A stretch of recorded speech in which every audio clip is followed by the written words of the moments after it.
बड़े अच्छे लग रहे हैं। आप बेलपत्र के साथ बड़ी प्रीति रखते हैं तो समी पत्र के साथ भी बड़ी श्रद्धा रखिए। शायद यह आपको ना पता हो तो मैं आपको निवेदन कर दूं। 100 कमल महादेव के ऊपर चढ़ाएं, एक नीला कमल चढ़ाएं, उसका एक बराबर फल है। आज मैं बात को यहां से आरंभ कर रहा हूं। शंकर को कमल बहुत प्रिय है और महादेव को कमल चढ़ाने से घोर गरीबी का नाश होता है। बाजार में फंसा हुआ पैसा वापस आता है। यह कमल की महिमा है। जिनके घर में शराबी पैदा हो गए हैं और पैसा उबड़ खाबड़ जुआखोरी में जाता है, ऐसे लोगों को इस पूरे सावन के महीने महादेव के ऊपर कमल चढ़ाना चाहिए। तो 100 कमल शंकर जी के ऊपर चढ़ाएं, एक नील कमल चढ़ाएं, दोनों का फल एक बराबर है। नील कमल लाल कमल से भी ज्यादा महत्व है उसका। नीला कमल, नीला कमल भगवान के ऊपर चढ़ाने से डॉक्टरों की बात कट जाती है। जहां नारी संतान को देने के लायक नहीं, उसकी भी वंश वृद्धि बढ़ती है, किसी भी प्रकार से बढ़े, ऐसा ग्रंथों में वर्णन है। नील कमल की इतनी बड़ी महिमा है। देवताओं को नील कमल चढ़ाने से वंश वृद्धि नहीं रुकती, लेकिन मिलता बहुत कम है नील कमल। तो याद रखिएगा, 100 कमल एक नील कमल चढ़ाएं, महिमा एक बराबर है। 1000 नील कमल चढ़ाएं और एक बेल पत्र चढ़ाएं, दोनों का फल एक बराबर है। 1000 नील कमल और एक बेलपत्र, सिर्फ एक बेलपत्र, एक बेलपत्र 1000 नील कमल के बराबर। तो 1000 इंटू 100 करना कितना हो गया? अपने मोबाइल में देखना है, 1 लाख। तो इसका मतलब कि 1 लाख आप कमल चढ़ाते हैं और एक बेलपत्र चढ़ाते हैं, उसका फल एक बराबर है। अब लिखने लायक बात यह है कि 1000 बेलपत्र चढ़ाने से जितना फल प्राप्त होता है, महादेव को एक समी पत्र चढ़ाने से उतने फल की प्राप्ति हो जाती है। समी पत्र की इतनी बड़ी महिमा है। कोई आप नया व्यापार कर रहे हैं, कोई मकान का आप उद्घाटन, इस समय सावन का महीना है, आप नया मकान बनाने की नींव रख सकते हैं, लेकिन नए मकान में आप गृह प्रवेश नहीं कर सकते 4 महीना। मकान बन गया है, उसमें फर्नीचर लगा लीजिए, सब कुछ कर लीजिए, दिन भर रहिए वहां, लेकिन रात्रि को नहीं सो सकते, क्योंकि इस समय चातुर्मास चल रहा है और देवता शयन में है, लेकिन भवन निर्माण कर सकते हैं। समी के लकड़ियों के ऊपर किया गया यज्ञ यजन किसी भी प्रकार का दोष नहीं रहने देता। यदि आप लिख रहे हैं तो मैं कुछ बातें आपको लिखाई देता हूं। क्या लिखा रहा हूं? मैं आपको लिखा रहा हूं, यदि घर में किसी भी प्रकार की ग्रह पीड़ा है, शनि महाराज परेशान कर रहे हैं या राहु केतु, इसको ग्रह पीड़ा कहते हैं। जिसमें घर में बड़ा कलेश होता है, बड़े झगड़े होते हैं और ग्रह कहीं रूठे हैं आपकी जन्म पत्री में, राहु केतु कोई भी ग्रह, तो वर्णन है कि गूलर की लकड़ी के ऊपर, समिधा के ऊपर हवन करने से, यज्ञ करने से ग्रह बाधा बिल्कुल मुक्त हो जाती है। ग्रह पीड़ा किसी भी, कोई भी ग्रह है, आपको पता है कि राहु जब उल्ट पुल्ट होता है तो व्यक्ति के धन का नाश होता है, केतु गड़बड़ होता है तो व्यक्ति के प्राण जाने की स्थिति बन जाती है। जन्म पत्री में केतु 8वें भाव में बैठ जाए तो फिर बड़ा लंबा योग उसका जीने का बन जाता है, 8वां मृत्यु का भाव है। तो केतु और राहु जैसे ग्रह भी गूलर की लकड़ी पर हवन करने से ये शांत हो जाते हैं। शांत काम और भी वर्णन किया गया है, बहुत लिखने लायक बात है। गायत्र्या तु तिलिर्होमम सर्व पाप प्रणाशनम। कितना भी बड़ा अपराध हुआ है, शंकर जी की एक गायत्री है। जब भी महादेव के ऊपर फूल चढ़ाएं तो इस गायत्री को पढ़ करके, ओम तत्पुरुषाय विद्महे महादेवाय धीमहि तन्नो रुद्रः प्रचोदयात्। इस गायत्री को पढ़कर, सभी देवताओं की गायत्री है, यहां तक कि गुरुदेव के लिए भी गायत्री है। गुरुदेव के लिए गायत्री है, वेदांत नाथाय विद्महे हिरण्यगर्भाय धीमहि तन्नो सद्गुरु प्रचोदयात्। हर देवता के लिए गायत्री, और गायत्री की बड़ी महिमा है। ऐसा बताते हैं 100 माला का जप किया जाता है और एक गायत्री का जप किया जाता है एक बराबर, एक माला 100 माला के बराबर हो जाती है। तो यहाँ कितना सुंदर लिखा है, गायत्र्या तु तिलेर होमई सर्व पाप प्रणाशनम। जो कि सामग्री में तिल और घी मिलाकर इस गायत्री के द्वारा जो भगवान को प्रसन्न करने के लिए आहुति डालते हैं, सर्व पाप प्रणाशनम, उनके संपूर्ण पाप जल करके राख हो जाते। तो अभ्यास कीजिए, सावन का महीना है, थोड़ा सा हवन यज्ञ कर लिया करें। जो लोग मेरे बहुत करीबी से जुड़े हैं वो जानते हैं कि मैं यज्ञ के बिना अपने दिन को पूरा नहीं समझता, और बहुत बरसों से मेरा नित्य का यज्ञ चल रहा है। आपको मैंने यज्ञ के प्रभाव से ही तो पा लिया है, आप मुझे यज्ञ के प्रभाव से मिले हैं। यज्ञ में मैं बहुत विश्वास रखता हूं, आप यज्ञ से जुड़िए। यज्ञ वही विष्णु, यज्ञ साक्षात भगवान का रूप है, और यज्ञ से संपूर्ण देवता अपने आप में अति प्रसन्न होते हैं। घड़ी का कांटा 12:51-52 पर पहुंचा है। 1 बजे कथा कटेगी। सत्संग टीवी से तत्काल तुलसी तपोवन यूट्यूब चैनल में जुड़ जाना। अब तो उसमें चक्र भी नहीं घूमेगा, क्योंकि यहाँ से नेटवर्क बड़ा दुरुस्त ले रखा है, तो वो गड़बड़ नहीं करेगा। तत्काल आप जुड़ जाइए। और आज मैं बहुत उत्साहित हूँ कथा में, क्योंकि मैं सूर्यदेव का पुजारी हूँ और आज रविवार है। यूं तो मैं रोज ही प्रसन्न रहता हूँ, लेकिन रविवार वाले दिन ज्यादा प्रसन्न रहता हूँ, क्योंकि सूर्य भगवान मेरे गुरुजी के भी गुरुजी। हनुमंत लाल जी को मैंने गुरु माना है और वो उनके भी गुरु हैं, इसलिए सूर्य देवता के प्रति मेरी बहुत श्रद्धा है, अपार श्रद्धा। और आज उनका बड़ा अद्भुत, उनका रविवार का दिन है। उनका पूज्य स्वामी विवेकानंद जी महाराज भी सूर्यदेव को बहुत मानते थे, चैतन्य महाप्रभु ने बहुत मानते थे, और मैं इन सब महापुरुषों का भगत हूं, तो मैं भी बहुत मानता हूं। तत्काल आप तुलसी तपोवन यूट्यूब चैनल पर जुड़कर संपूर्ण कथा का आनंद लेना। कथा सत्संग टीवी से कटे उससे पहले 1-2 बात मैं कर लूं। एक तो मेरा मिलने का समय भक्तों से सुबह 9:30 से 10:30 है। प्लीज इस टाइम का पालन जरूर कीजिएगा, क्योंकि मैं अनुष्ठान में बैठा हूँ, और उज्जैन जैसी धरती पर मैं नोट कमाने के लिए नहीं, पैसों के लिए तो बहुत बड़े सेठों की यहाँ कथा करता, इस धरती पर मैं पुण्य कमाने के लिए आया हूँ। मैं भी अनुष्ठान में बैठा हूँ, एक भी दिन अभिषेक छोड़ूंगा नहीं। टाइम का आप ध्यान रखेंगे, 9:30 से 10:30, 1 घंटा सुबह, और फिर शाम को कथा छूटते छूटते 4:30 तो कम से कम बजता ही है, लगभग 5 ही बज जाता है। फिर मैं 5 बजे से लेकर 6 बजे तक मिलूंगा, और 6 बजे फिर मैं अभिषेक में बैठूंगा। अभिषेक में फिर पूरा होते होते उसको 7:30 बजता है। बहुत आनंद आता है। पूरा इस समय कैलाश बन गया है, सबके सिर के ऊपर पिंडियां होती हैं, पूरी प्रदक्षिणा लगती है, फेरी लगती है। कल कोई सज्जन थे, हाँ यहाँ बैठे तो हैं भैया, ये बैठे हैं दोनों दंपत्ति, ये कहते हैं मैंने अपने जीवन में ऐसा आनंद नहीं देखा। क्योंकि यहाँ आनंद ही तो होता है, आनंद ही के लिए तो हम यहाँ पर इकट्ठे हुए हैं।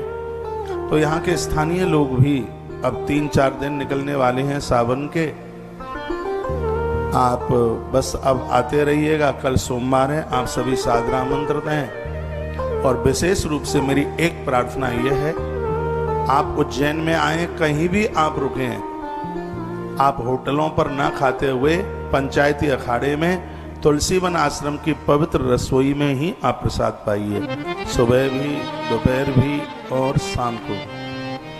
हर व्यक्ति को एक शौक सा होता है, अब खाने का तो नहीं है, लेकिन खिलाने का इतना है, आप जीमते हैं तो लगता है कि पेट मेरा ही भर रहा है। और यह भगवान महाकाल की रसोई है, क्योंकि अनुष्ठान आयोजन उनका है।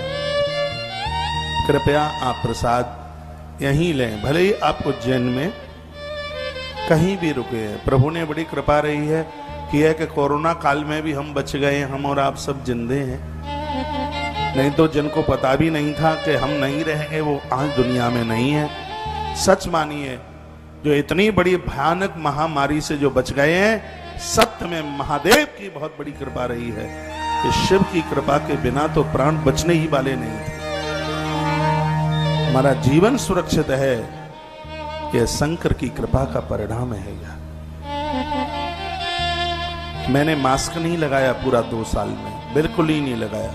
दिखाने के लिए गले में जरूर डाल लिया होगा। मैंने वो 2 इंजेक्शन लगते हैं वो नहीं लगवाए, क्योंकि मुझे पता है कि महादेव का भगत हूं, मुझे कोई भी दिक्कत होने वाली बिल्कुल नहीं है। मैं गया जी जा रहा था, मुझे रोक दिया। पिछले साल सितंबर में कथा के लिए गया जी, तो ये तो सब मुझसे थोड़ा सा आगे निकल गए। उन्होंने वो मांगी रिपोर्ट, मैं वापस चलने लगा। अधिकारी बढ़िया था, हाथ जोड़ के कहता है जाइए आप। मुझे तो पता था कि मैं गदाधर की कथा करने के लिए जा रहा हूं, तो मुझे कोई रोकने वाला है ही नहीं। कितना आनंद के साथ कोरोना को भी हम लोगों ने अपने लिए वरदान बना लिया। पूरी दुनिया का सर्वेक्षण किया जावे तो दास का नाम पहले आएगा। 27 महीने में जिसकी कथा रुकी नहीं है बिल्कुल। और काम इतने अद्भुत कार्य हुए हैं, सेवा कार्य इतने, अब मैं अपने मुंह से क्या बखान करूं। तो आज उत्कर्ष हो रहा है वृंदावन की धरती पर। इतना बड़ा कैंसर हॉस्पिटल जहां लोगों की जान बचेगी, 125 करोड़ रुपया इस अस्पताल में लगने वाला है। जीवन का सबसे बड़ा काम है आपकी जेब से पैसा निकलवा लेना। आपकी जेब से पैसा तब निकलता है जब मेरा ईमान नाचता है, नृत्य करता है, तब निकलता है। तो यह संपूर्ण आयोजन महामृत्युंजय अनुष्ठान, यहाँ बहुत अनुष्ठान तो आश्रम की तरफ से बैठा हुआ है, जो जब इस कैंसर हॉस्पिटल के लिए अभिषेक हम इस कैंसर हॉस्पिटल के लिए करवा रहे हैं, यहाँ लोग आवे और वह बिल्कुल ठीक हो। काल उसका क्या बिगाड़े, जो भगत हो महाकाल का। यहाँ की माटी में बड़ा प्रभाव है और यही सोच करके इस अनुष्ठान को किया जा रहा है। और मैं कहूँगा इस अनुष्ठान से आप बिल्कुल चूक मत जाना। आपसे 1.25 लाख न बन पावे तो 6000 शंकर का महारुद्रा, वो भगवान का महामृत्युंजय जप अपने परिवार के खाते में डाल ही देना। आपसे और ज्यादा न बन पावे 30 दिन में 11 अभिषेक, 11 अभिषेक की महिमा में जानता हूं। 30 दिन में 11 अभिषेक, एकादश अभिषेक, क्योंकि एकादश रुद्र हैं। 30 दिन में एकादश 11 अभिषेक, 30 दिन में 11 अभिषेक अपने परिवार के खाते में डाले ही देना। 30 दिन में 11 अभिषेक का सहयोग, 30 दिन में 11 अभिषेक का सहयोग 9000 रुपया रखा गया है। और एक अभिषेक रोज हो तो पूरा महीना का जो सहयोग है, मुझे लगता है ज्यादा बढ़िया है, उसका सिर्फ 11000 रुपया है। तो पूरा का पूरा, क्योंकि मैंने कल बोला है हर दिन अपने आमे महिमा युक्त है। पैसा इस सोमवार को ना हो पावे 2022 के को, तो 2023 के सावन में डाल देना, क्योंकि इस आश्रम में तो उधारी भी चलती है। पैसा आ जाएगा लेकिन 2022 के सावन का सोमवार नहीं आएगा। आश्रम के नंबरों पर कांटेक्ट करते हुए, फोन न उठे तो मैसेज डाल देना। ये जिम्मेवारी मेरी है। रोजाना लिस्ट आश्रम से मंगाता हूँ, यहाँ आपके नाम पूरे कराता हूँ। यह जिम्मेवारी मेरी है। आपका एक अभिषेक पूरा होगा। शर्त यह है कि अपना नाम आप गोत्र के साथ लिखाएं। गोत्र उसमें, क्योंकि जब गोत्र आप लिखा देते हैं 7 पीढ़ियों तक ये पूजा समर्पित हो जाती है। कल सावन का प्रथम सोमवार है। हमारे पास में इन ब्राह्मण देवताओं की एक बहुत बड़ी फौज है, बहुत बड़ी टीम है, क्योंकि इन सब चीज़ों में हम खुद श्रद्धा रखते हैं। तो आप आश्रम के नंबरों पर कांटेक्ट संपर्क करते हुए अपना नाम लिखा दें गोत्र के साथ। जो लोग यहाँ पहुँच सकते हैं, यहाँ के स्थानीय मालवा क्षेत्र के लोग हैं, कल वो यहाँ पर पहुँचें। पहला अभिषेक सुबह 7 बजे शुरू होता है, फिर उसके तत्पश्चात लगभग 8:30 बज जाते हैं। उसके बाद में फिर शुरू होता है, उसको लगभग 10 सवा 10 बज जाता है। उसके बाद ब्राह्मण फिर कुछ लेते हैं, फिर 11 बजे तक बैठते हैं। 11 बजे फिर वह यहाँ से 12 बजे उठते हैं और 3:30 पौने 4 बजे फिर उनका यहाँ आगमन शुरू हो जाता है। लास्ट का अभिषेक है शाम का, जो लगभग 6:15 बजे शुरू होता है और 7:45 बजे आरती और पूरा 8 ही बज जाता है पूरे कार्यक्रम में। इस प्रकार से यह नित्य की यह पूजा आराधना इस प्रकार से आप यहाँ पहुँच करके ये सौभाग्य कमाए। यहाँ चलने वाले अखंड भंडारे में भी आप अवश्य में सहयोगी बनना। और आइए मैं गोस्वामी तुलसीदास जी महाराज की एक चौपाई के साथ में उन्हें वंदन प्रणाम करता हुआ इतनी अद्भुत बातें आपके बीच में रखूंगा। उसके लिए आपको आज कागज और कलम की जरूरत पड़ ही जाएगी, क्योंकि वो बातें हैं जो मैं 26 महीने में बोला नहीं हूं और पहले के कार्यक्रमों में भी नहीं बोला। हर कथा को एक परिवर्तन बदलने की मेरी कुछ ऐसी चेष्टा होती है। अब वो ही सुना सुनाया सुन लिया तो क्या मायना रखता है। तो आचार्य जी राममोहन शास्त्री जी आपको आटा तेल घी के लिए बोल के गए हैं, तो ये भंडारा भी चलता रहेगा। शिव भक्त यहाँ से भोजन करके जाएगा। 10 अश्वमेध यज्ञ करने का फल आपको प्राप्त होगा, इसमें मैंने बहुत विश्वास रखा है। आइए मानस की चौपाई के साथ और आगे के लिए बढ़ते हैं।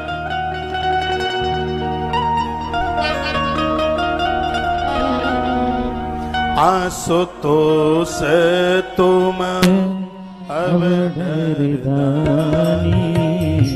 आरती है रहो दीन जन जानी। आशुतोषी तुम अवधरदानी आरती है रहो दीन जन जानी। आशुतोषी तुम्हें अवधरदानी आशुतोषी तुम्हें अवधरदानी आरती है रहो दीन जन जानी। आशुतोष तुम्हें अवधरदानी आरती है रहो दीन जन जानी। आशुतोषी तुम्हें अवधरदानी आशुतोषी तुम्हें अवधरदानी आरती है रहो दीन जन जानी। आशुतोषी तुम्हें अवधरदानी आरती है रहो दीन जन जानी। आरती है रहो दीन जन जानी। बोलिए शंकर भगवान की जय।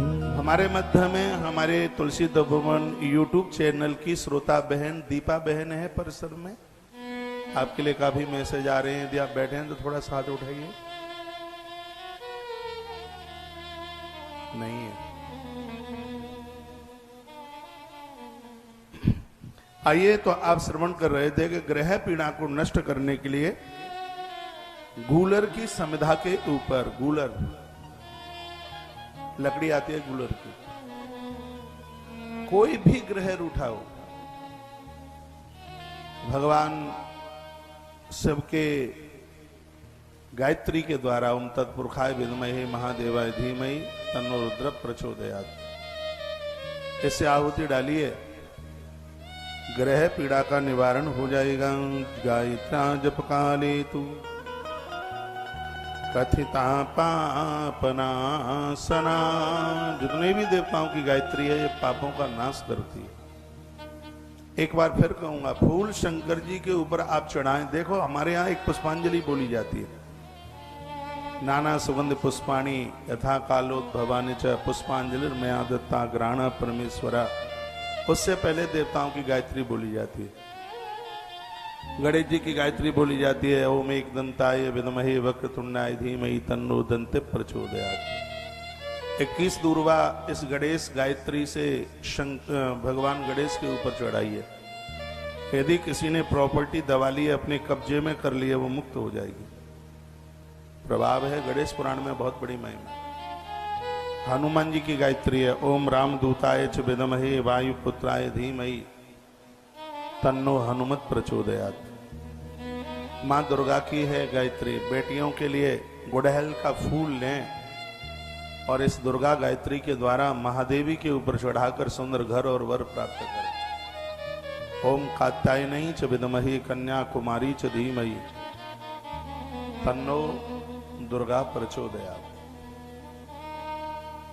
हर देवता की गायत्री है, उसमें शंकर जी की है तत्पुरुषाय विद्महे महादेवाय धीमहि तन्नो रुद्र प्रचोदयात्।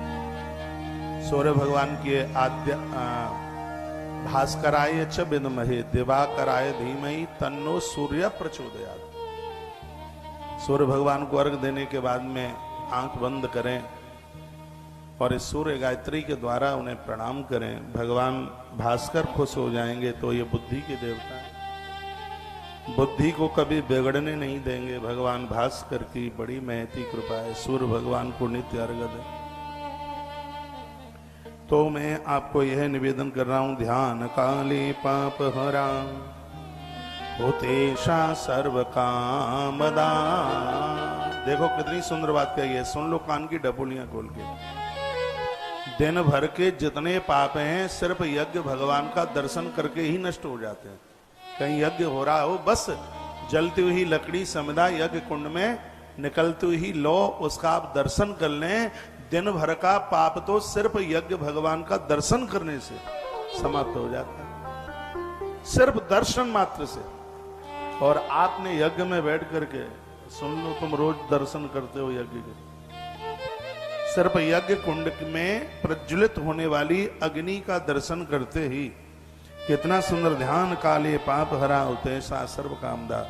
उतैषा यजन की आहुति को बोलते हैं। और वहां उस यज्ञ में कोई आहुति डाल रहा है, यज्ञ कर रहा है, और आपने सिर्फ दर्शन कर लिया है उसका, दिन भर का पाप जल करके राख हो जाता है। इसलिए तो मैंने बहुत बार कहा है, आपके नगर में कहीं पूर्णाहुति का यज्ञ हवन है, आपको यज्ञ में बैठने का मौका मिल जाता है तो बहुत बड़ी बात हो गई है। वहां लोग यज्ञ कर रहे हैं, यदि हमारी आंखें उन होता यज्ञ करने वाले याजकों का दर्शन ही कर ले, दिन भर के संपूर्ण पाप जल करके राख हो जाते हैं।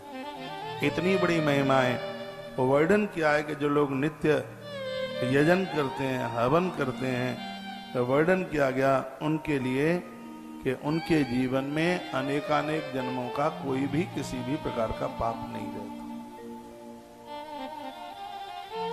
यज्ञ में बहुत बड़ी ताकत है अपराधों को, पापों को समाप्त करने के लिए। गायत्र्या तु तिलर्हुम सर्व पाप प्रणाशन। एक मैंने बड़ी सुंदर यहाँ पर विवेचना पढ़ ली है।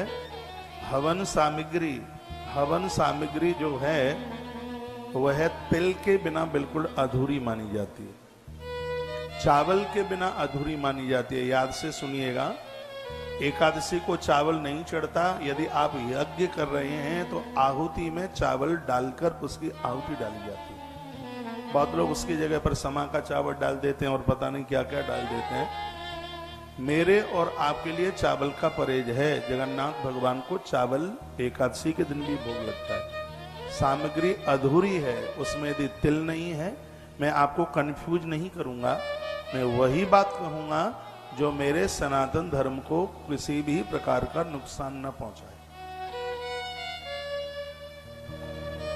स्वयं के लिए आप चावल बना के खाते हैं तो जितना चावल खाया उतना नाले का कीड़ा खा लिया है, समझ लो। स्वयं के लिए भले आप एकादशी नहीं करते, लेकिन एकादशी के दिन चावल ना खाएं, मसूर, मटर, किसी भी प्रकार की दालें, और मैं तो कहूँगा दोपहर के समय कच्चा भोजन, रोटी भी नहीं। आप एकादशी नहीं करते हैं, पराठा खा लीजिए, पूड़ी खा लीजिए, साग से सब्जी से प्रसाद ले लें, नहीं तो उस दिन थोड़ा किसी मीठे से ले लीजिए, कुछ मीठा ले लें। पूजा में मीठे को बहुत माना जाता है। और याद रखना, भगवान का भोग नमकीन नहीं, भगवान का भोग मीठा ही लगता है। आप तो पोहा बना के रख देते हैं उसके सामने, तुम ही खाते रहो पोहा, उसको तो मिश्री अच्छी लगती है उसको। कल मैंने बोला है, सावन का महीना है, शंकर अति प्रसन्न हो जाते हैं। मालपुआ, सिंगाड़े की लपसी और गन्ने के रस की खीर और सेवई की खीर। और याद रखना, सावन मनाया इसलिए जाता है, माता सती ने भगवान शंकर की आराधना की तो हरियाली के तीज के दिन भगवान महादेव का सती को दर्शन हुआ और माता सती ने सेमई की खीर का भोग महादेव को लगाया। हमारे ग्रंथों में वर्णन है कि सावन के महीने में अविवाहित कुंवारी बेटियां सेमी की खीर का भोग महादेव को लगाएंगी, उन्हें अच्छा घर और उन्हें अच्छा वर प्राप्त होगा। सेमई की सावन का महीना सती माता से जुड़ा है। सती माता को प्रथम दर्शन महादेव का 12 साल का अनुष्ठान किया था। शिव पुराण में कथा आती है, सती चरित्र में शिवार्चन किया था। माता सती ने 12 वर्ष का शिवार्चन किया और भोलेनाथ सावन के महीने में प्रकट हो गए और मैया सती ने यह मांगा था कि जैसे आप मेरे लिए प्रसन्न हुए हैं, जो भी कोई सावन के महीने में आपका आह्वान करे उनके लिए प्रसन्न होकर के आप प्रकट हो जाएं। ये वरदान दिया। कुंवारी बेटियों के लिए वरदान है शंकर जी का अभिषेक सावन, किसी वरदान से कम नहीं है अविवाहित बेटियों के लिए। बच्चों के विवाह के लिए 16 सोमवार, बच्चों के जन्म के लिए सावन का मंगला गौरी व्रत, मंगलवार का व्रत परसों आएगा। और ग्रंथों में कही गई इन बातों को कभी झुटलाया नहीं जा सकता। आपको कोई पूछे कि सावन को ही शंकर को इतनी मान्यता, इतनी प्रसन्नता क्यों? का 12 वर्ष सती ने साधना करी थी तो सावन की हरियाली की तीज को भगवान महादेव ने प्रसन्न होकर दर्शन दिया और माता को कहा था कि 12 महीनों में सबसे ज्यादा प्रसन्नता मुझे इस महीने में होगी और उस घर की बरकत नहीं रुकेगी। जो मैंने ग्रंथों में पढ़ा है वो मैं बता रहा हूं। उस घर की बरकत नहीं रुकेगी सावन के महीने में ससुराल से जिनकी बेटियां अपने पियर में होंगी। तब से लेके आज तक कन्याएं बेटियां विवाह के तत्पश्चात वो अपनी ससुराल से अपने पियर पहुंची जाती। एक झूला डाला गया था, वो झूले पर सती और शंकर दोनों झूले थे। आज भी झूला महोत्सव हमारे ब्रज में बहुत ज्यादा चलता है। पूरा का पूरा सावन सती और शंकर से जुड़ा हुआ है। मैंने बहुत बार कहा है, आप अपने घर की वधू को उसके पियर जाने से मत रोकिए, सावन में उसको जाने दीजिए। पहले के 15 दिन में नहीं जा सकते तो लास्ट के 15 दिन में अपनी बहू को उसके पियर जाने दीजिए, क्योंकि वर्णन है कि कन्याएं जो बेटियां ससुराल से सावन के महीने में पिता के घर आएंगी, उस पिता के घर में सर्व प्रकार से वृद्धि होगी। ये बात तो मैं पूर्व में भी कभी बोल गया। तो सती और शंकर से पूरा का पूरा यह सावन मास जुड़ा हुआ है। और आनंद की बात तो यह है कि हम ऐसी जमीन से बैठकर इस कथा को सुन रहे हैं जिस नगरी का नाम अवंतिका है, उज्जैनी है। पहले तो इसका नाम अवंतिका था, लेकिन इसका नाम जो उज्जैनी है, इसी प्रकार से इसके और भी नाम है। अवंतिका वराह पुराण में वर्णन है, इसका नाम अवंतिका। श्रीमद् भागवत महापुराण में वर्णन है, जहां श्वेत 12 कल्प की बात कही गई है, वहां 2 नाम आए हैं, अवंतिका और उज्जयिनी।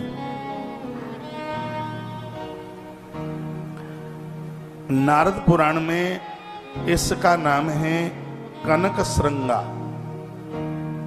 उज्जैनी का एक नाम है नारद पुराण में कनक श्रृंगा, जिसकी चोटी है आज भी सोने की है। ये पहाड़ के ऊपर बसा हुआ है। यहाँ एक दूषण नाम का राक्षस रहता था, उसको मारने के लिए ही तो भगवान महाकाल प्रकट हुए। इसे महापुराण में 12 ज्योतिर्लिंग यात्रा में आप सुनेंगे। नारद पुराण में इसका नाम है कनक श्रृंगा, उज्जैनी का नाम है कनक श्रृंगा। इसलिए बाण भट्ट ने अपने ग्रंथ कादंबरी में कनक श्रृंगा नाम से उज्जैन को संबोधित किया है। और भी एक इसका नाम है कुशस्थली। विधाता ब्रह्मा जी ने अपने जीवन का सबसे पहला तर्पण कुशा के द्वारा उज्जैन की धरती पर पहला तर्पण किया था। माता क्षिप्रा के किनारे पर बैठकर जो तर्पण विधाता ब्रह्मा ने प्रथम तर्पण अवंतिका में किया था, इसलिए देवताओं ने इस स्थान को कुशस्थली के नाम से उच्चारण किया। इसलिए उज्जैन का एक नाम कुशस्थली भी है। कुसार नाम की एक घास टाइप की होती है। विधाता ब्रह्मा जी ने इस मालवा की इस धरती पर, जहां 12 वर्ष के बाद यहां महाकुंभ पर्व लगता है, यहां पर तर्पण किया था। इसलिए स्थान का नाम हुआ कुशस्थली। बड़ी अद्भुत जगह है, बड़ा अद्भुत स्थान है। एक बार जयकारा लगाइए, बोलो बांके बिहारी लाल की, श्री हनुमान जी महाराज की जय जय श्री राधे। जैन ग्रंथों में उज्जैन का नाम है एक प्रतिकल्पा। जैन ग्रंथों में उज्जैन का एक नाम है प्रतिकल्पा। आनंद की बात यह है कि भगवान शंकर महाकाल ऐसा ये देव है जो दक्षिण मुखी होकर के बैठे। यहाँ के लोगों को तो ज्यादा पता होगा, हम तो पढ़े हैं ग्रंथों में, वो सुना रहे हैं, यहाँ के लोगों को ज्यादा पता होगा। इसलिए भगवान महाकाल की देहली पर पहुंचकर हर मुरादें भक्तों की पूरी होती हैं। माता ये उत्तर वाहिनी है, ये उत्तर की तरफ बहती है, संकल्प सिद्धि हो जाती है छिप्रा के किनारे बैठकर। यह नदी उत्तर वाहिनी है। तो भगवान की कृपा से ऐसी अद्भुत धरती पर हम और आप बैठ करके इस कथा का आनंद ले रहे हैं। अभी मैं यह भी निवेदन करूंगा कि भगवान शंकर का महारुद्राभिषेक क्यों किया जाता है। शंकर के ऊपर दूध, दही, घी, शहद, चीनी, चावल ये सब क्यों चढ़ाए जाते हैं? पद्म पुराण में भी इसका बहुत बड़ा अद्भुत वर्णन है, वो आप सुनेंगे। अभी मैं आपको थोड़ा शिव गायत्री की चर्चा कर रहा हूं। ओम तत्पुरुषाय विद्महे महादेवाय धीमहि तन्नो रुद्रः प्रचोदयात्। पहले तो यह बताइए कि मेरी कही गई बात आपको समझ में आ रही है?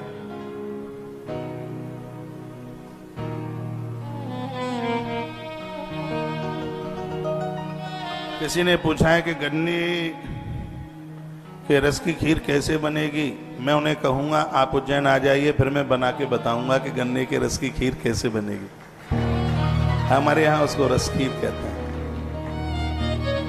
बहुत स्वादिष्ट लगती है। अब ज्यादा बोलूंगा नहीं, जीभ पे पानी आता है रस खीर का नाम लेकर। बहुत स्वादिष्ट होती है। तो गायत्र्या तो तिलरी होमई सर्व पाप प्रणासन। अनजान में इतने भारी पाप हो जाते हैं और पता भी नहीं लगता। उसके लिए यज्ञ में सामग्री में तिल डाल करके आप हवन कीजिए, यज्ञ कीजिए, अपराध समाप्त हो जाएंगे। तिल की आहुति डालने से पाप जलता है। तिल दान में, तिल का तेल पितरों के लिए, पूर्वजों के लिए। तिल यज्ञ में हर प्रकार से हमें पापों से मुक्त करता है। भगवान नारायण के श्री अंग से तिल और कुसा दोनों प्रकट हुए हैं, ऐसा वाराह पुराण में लिखा है। तिल भगवान नारायण के श्री अंग से प्रकट हुआ है। पारा, चांदी और सोना ये महादेव से प्रकट है। तीन पारा, इसलिए पारदेश्वर की बड़ी महिमा है। पारा और स्वर्ण और रजत चांदी, इसलिए जलहरी चांदी की ऊपर भगवान नंदेश्वर, गिरने वाला पानी सीधा पितृलोक तक पहुंचता है।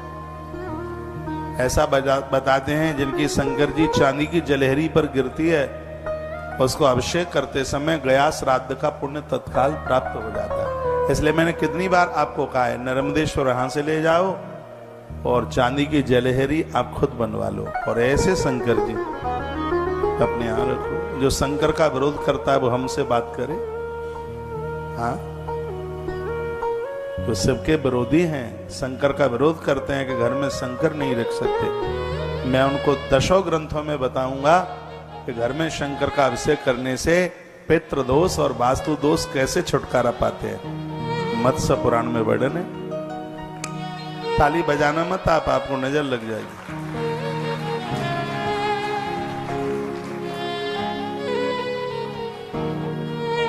शंकर के बिना तो कुछ है ही नहीं।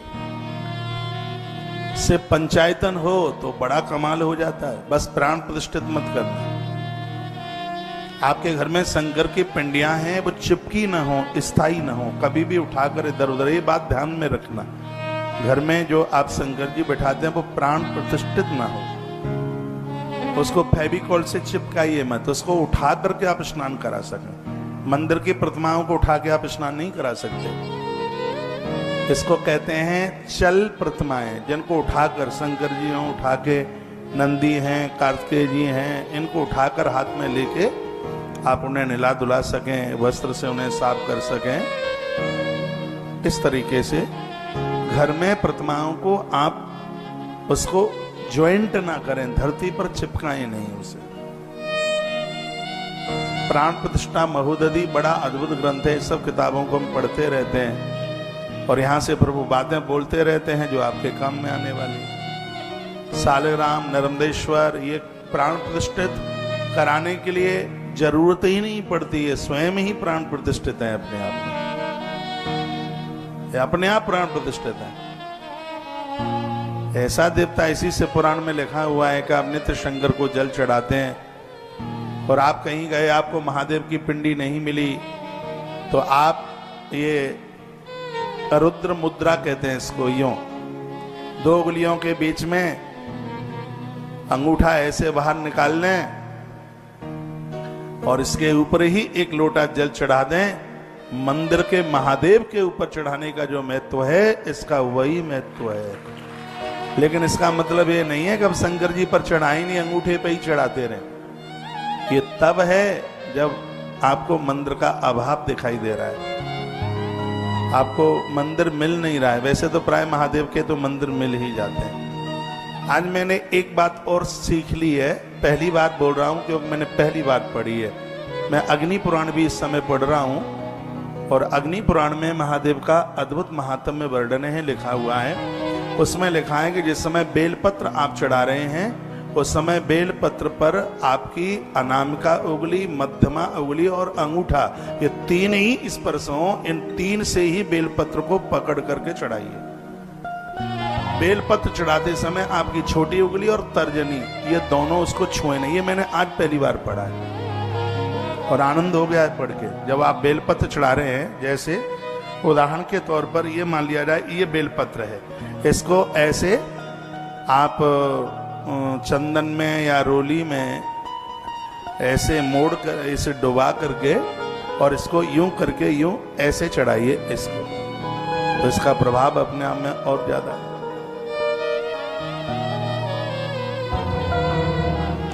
शंकर अद्भुत है।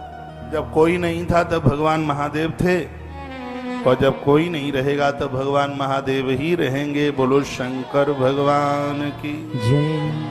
और हूँ एक गुप्त मत, सब ही कहूँ कर जोर, शंकर भजन बिना नर भगत न पावो मोर।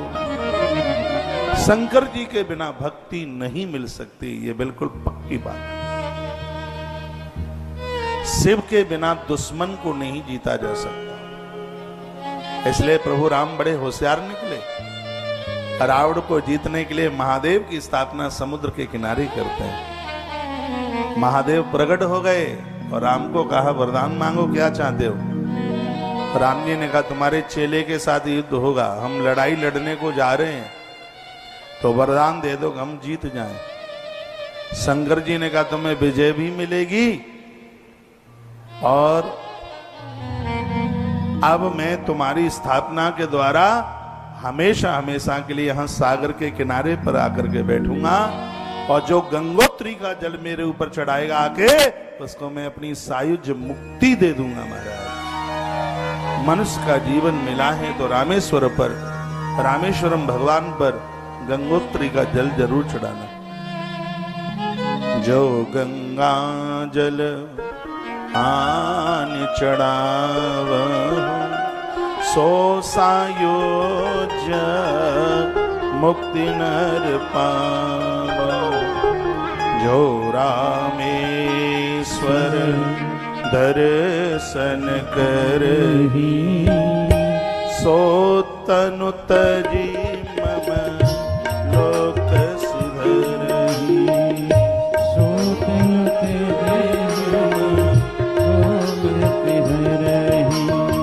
भगवान की कृपा से मनुष्य जीवन मिला है, रामेश्वर भगवान का दर्शन और उनके ऊपर गंगाजल गंगोत्री का चढ़ाना, और भगवान की कृपा से अब के बार 1 महीना हम महाकाल की धरती पर बैठे हैं, और अगली बार 1 महीना रामेश्वरम की धरा पर पूरा सावन का महीना।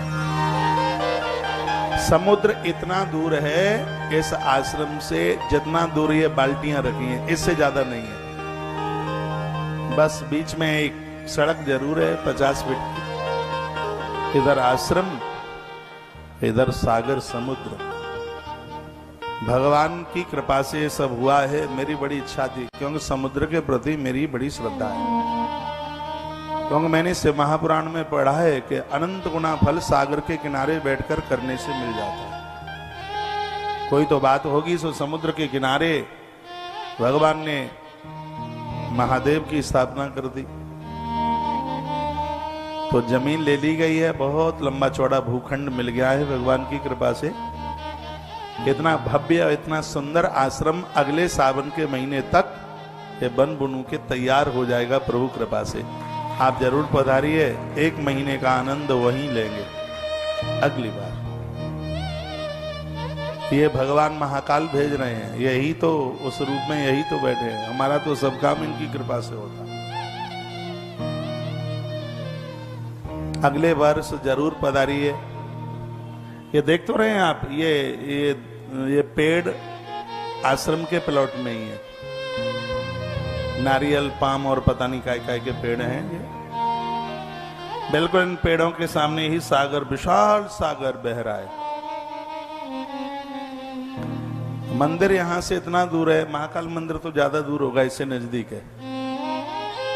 इतना करीब है रामनाथ का मंदिर इस जगह से। ये आप देख रहे हैं, मेरी पीठ के पीछे आश्रम है, वो देख रहे हैं पेड़ झाड़।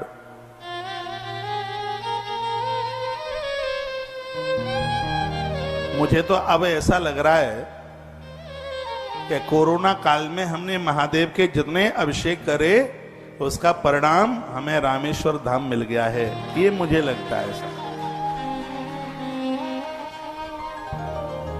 5 ईंट रख के इसका पूजन करा के आ गए हैं। जमीन वाले के थोड़े पैसे रह गए हैं, जैसे वो चुकता होता है सोई काम आरंभ करते हैं। सितंबर तक उसको भी कर देंगे पूरा, लास्ट सितंबर तक हो जाएगा। भगवान का काम है इसलिए हो जाएगा। खुद का होता तो पड़ा रहता तो नहीं होता। ईश्वर के काम तो कभी रुकते ही नहीं है।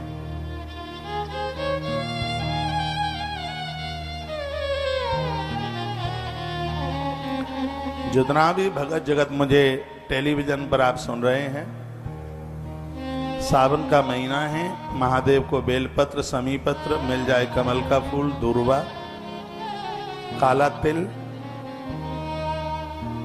यह शिव के ऊपर चढ़ाते रहिए। यज्ञ में तिल जलाते रहिए। गायत्रा तो तिलर होम सर्व पाप प्रणाशना। जो महादेव की गायत्री पढ़ करके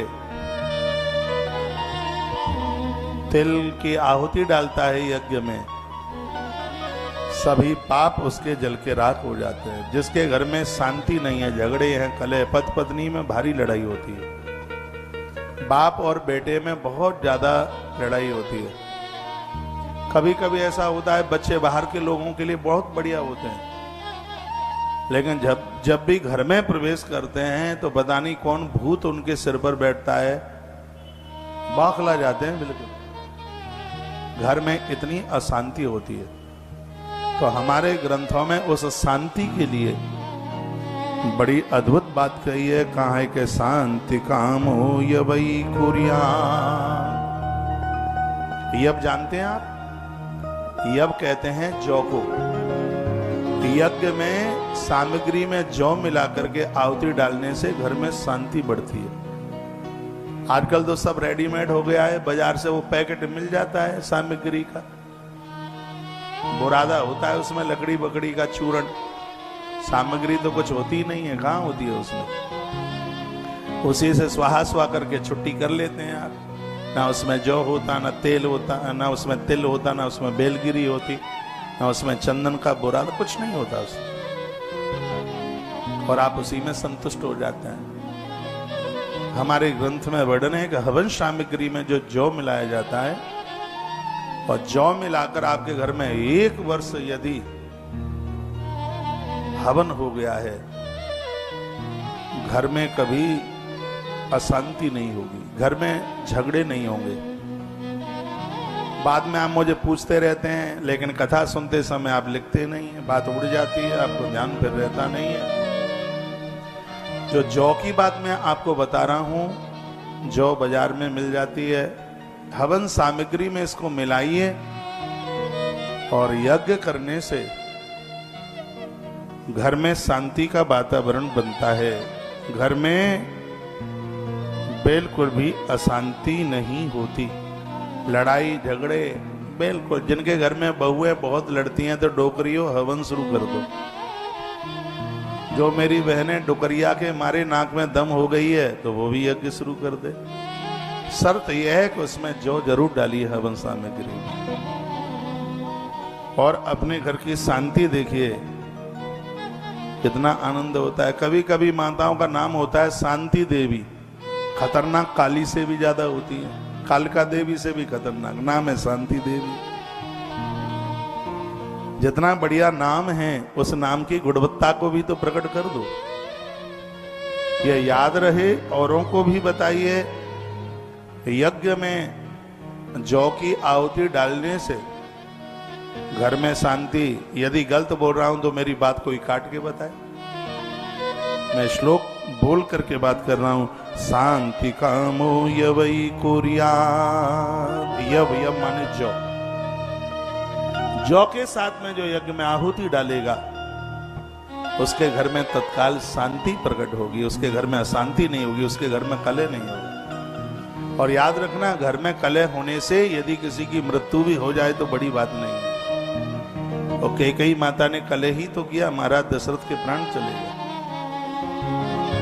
और घर में कलह होने से कुबेर जैसे भंडार भी खाली हो जाते हैं, लोगों को घोर गरीबी आ जाती है, दरिद्रता आ जाती है। मेरा निवेदन है, भूखे रह लेना, लेकिन घर में कलह मत करना, घर में झगड़े मत करना। जहां सुमति तहां संपत्ति नाना, जहां कुमति तहां बेपति निधाना। कलह कुमति, कलयुग इसी में तो बैठा है।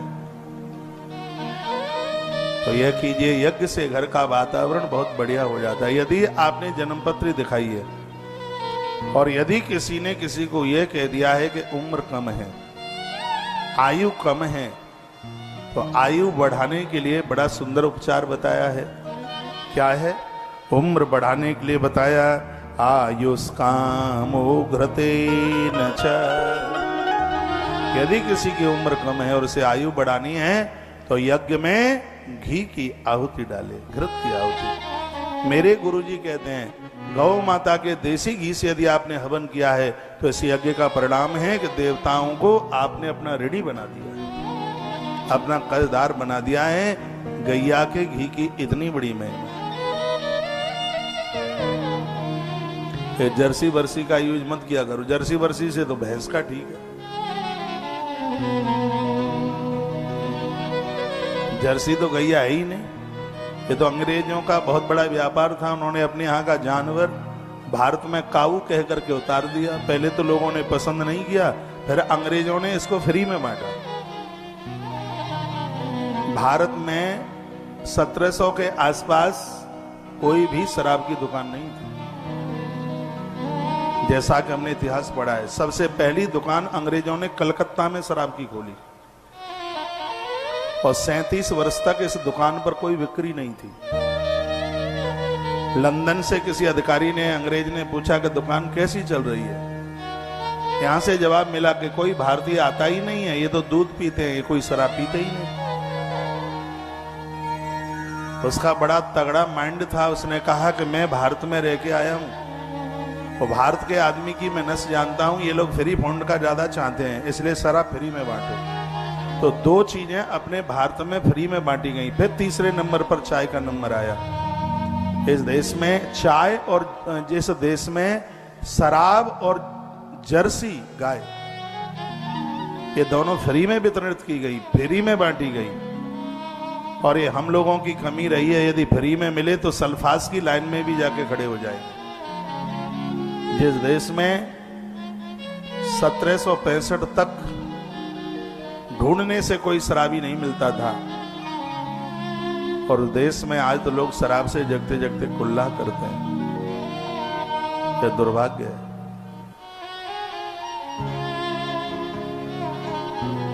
जर्सी कैंसर बढ़ा रही है, बचिए कैसे भी इससे। ये स्वास्थ्य के लिए घातक है बहुत ज्यादा। तो आयुष कामो भ्रते न च, जिनको बहुत लंबी उम्र चाहिए, आयु चाहिए, लंबी आयु के लिए घी की आहुति। घी जलाने में और खाने में दोनों में फायदा करता है। ऐसा कोई पुरुष जो मेडिकल जांच में एकदम बिल्कुल फेल है और उसे कह दिया गया कि तू संतान को जन्म नहीं दे पाएगा, तो हमारे आयुर्वेद में वर्णन है। माता जी इधर आ जाए, आप पीछे आ जाए, ये गिर जाएगी पूरी टीवी। जो रस्सी बंधी है वहां बैठ जाए, अंदर बैठ, रस्सी के पीछे बैठ।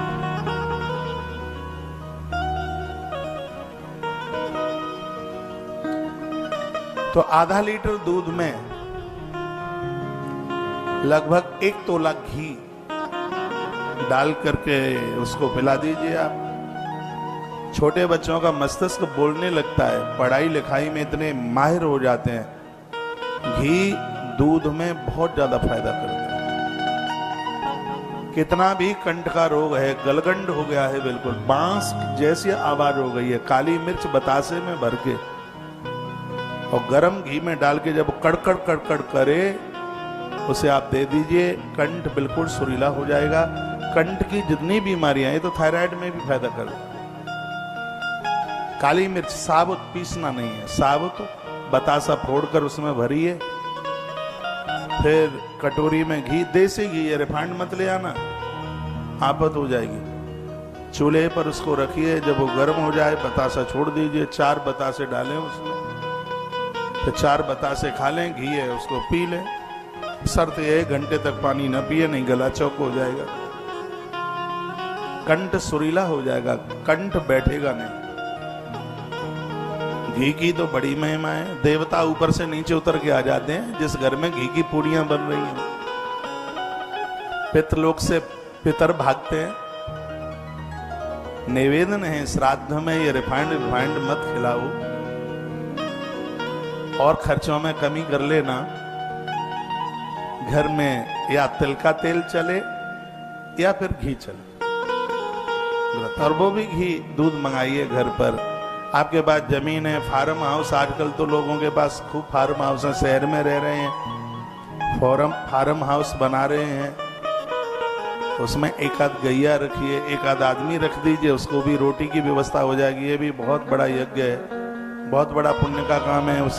उसका परिवार चल जाएगा और आपको दूध मिल जाएगा पीने के लिए।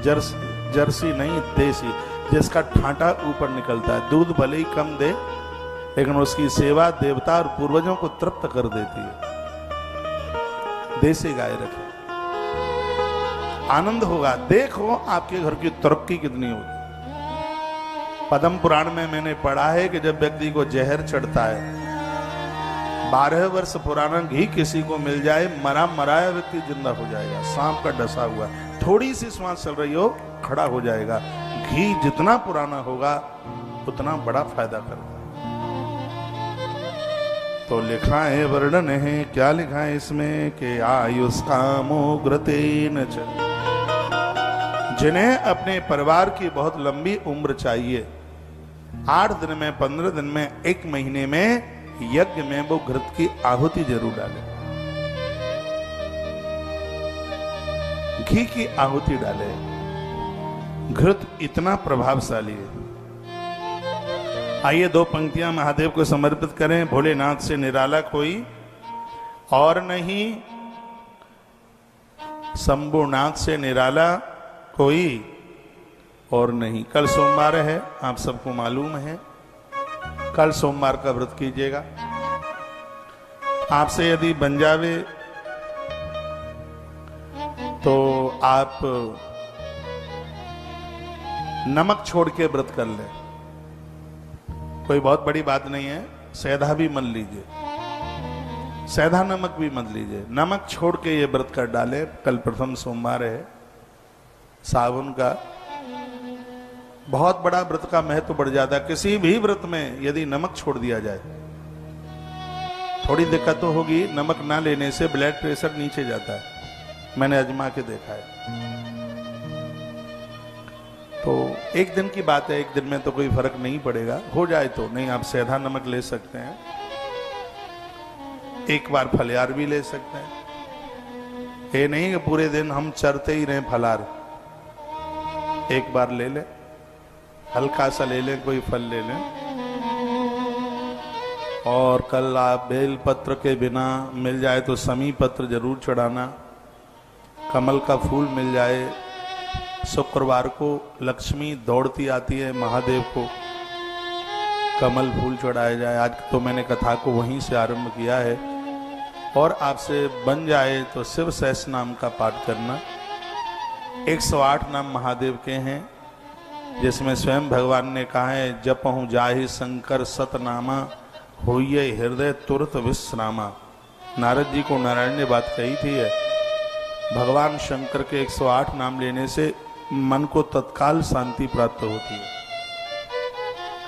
बेलपत्र, गोरोचन और चंदन से लिखित ओम, क्लीम या श्रीम ओम लिख करके चढ़ाने से इष्ट की सिद्धि हो जाती है।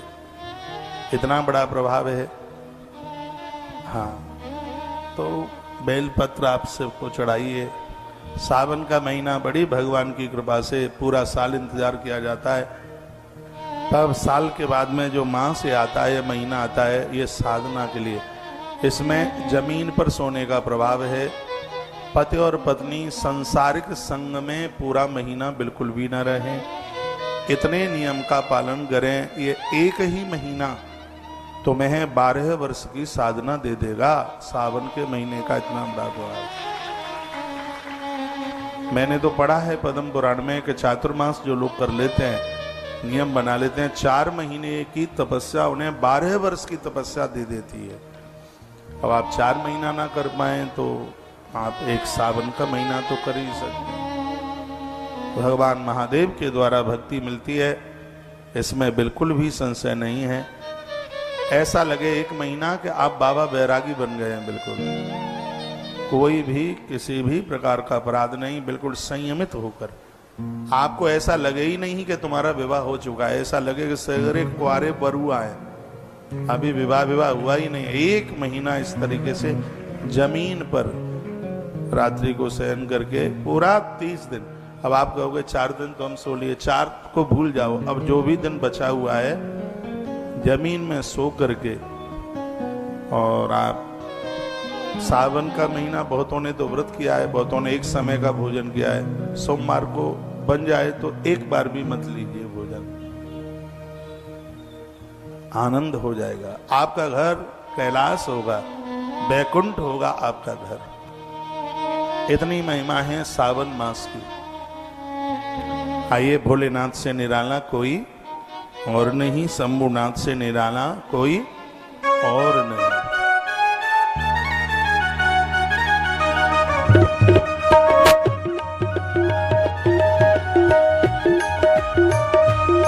भोलेनाथ से निराला, गौरीनाथ से निराला कोई और नहीं।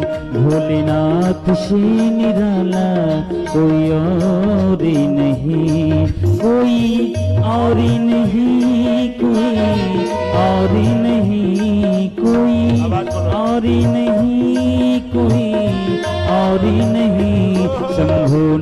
भोलेनाथ से निराला कोई और नहीं, भोलेनाथ से निराला कोई और नहीं।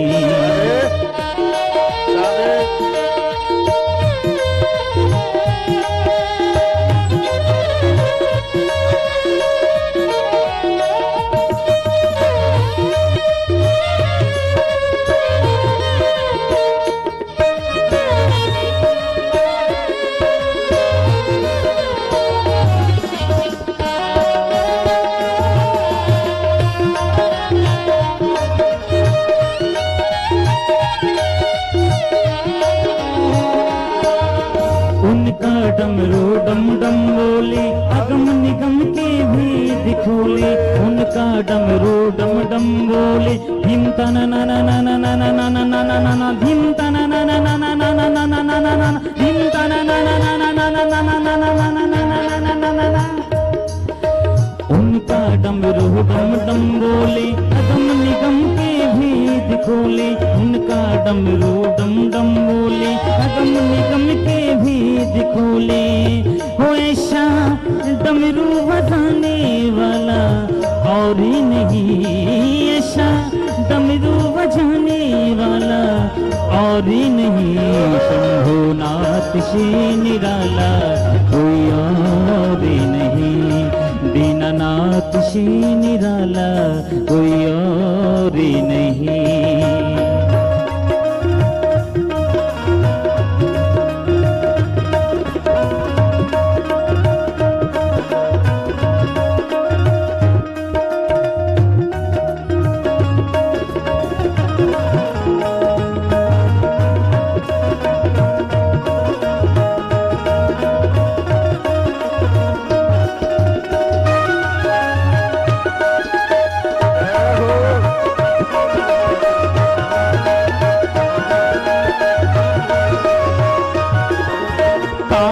जब जब करवट बदले महादेव,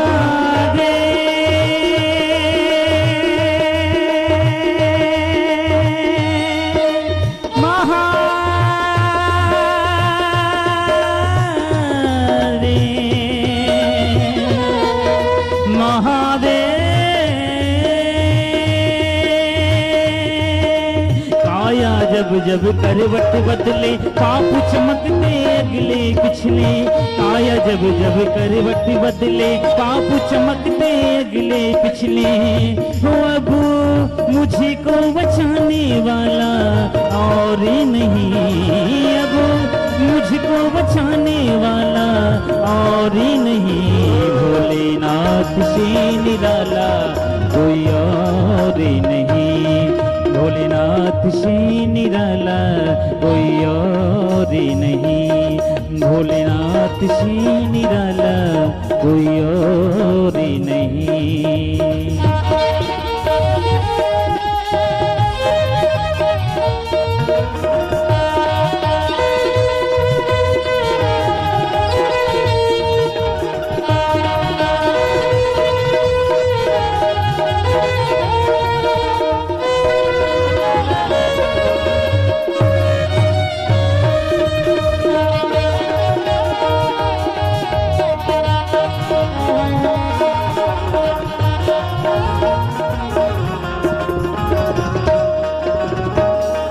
तुमने जग का कष्ट मिटाया, मुझको स्वामी क्यों विसराया, तुमने जग का कष्ट मिटाया, मुझको स्वामी क्यों विसराया।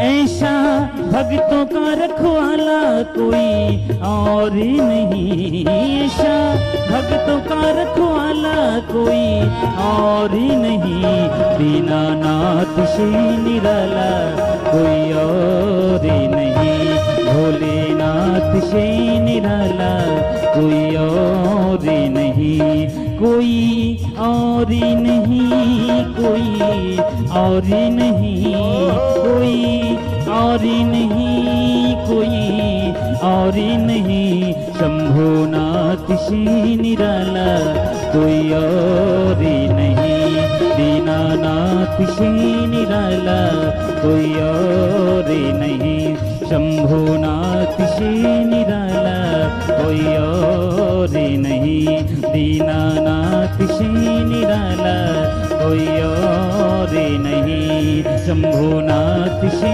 निराला कोई और नहीं, शंभुनाथ से निराला कोई और नहीं, दीनानाथ से निराला कोई और नहीं। महादेवा